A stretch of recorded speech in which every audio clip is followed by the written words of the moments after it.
Imagine spending 7 years, trapped in a space no bigger than a coffin. No light, no fresh air, no freedom. This was her only escape from slavery.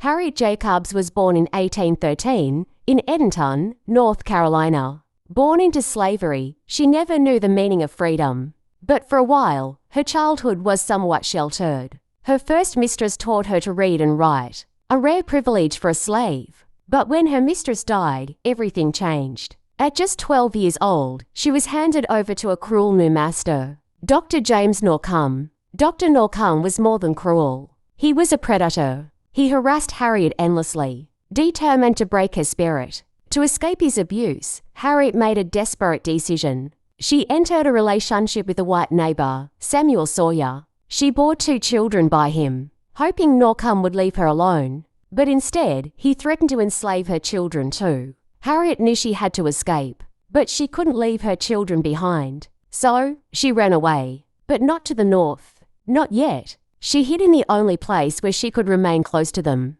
Her grandmother's attic. A crawl space, just 9 feet long, 7 feet wide, and only 3 feet high. She couldn't even stand. For 7 long years, Harriet lived in that attic. She endured summer heat, winter cold, and physical pain. She carved a tiny peephole in the wall, so she could glimpse her children playing outside. That tiny view was her only window to the world. Rats and insects were her constant company. But her will to survive and protect her children never broke. In 1842, Harriet finally escaped to the north. She reunited with her children and began life as a free woman.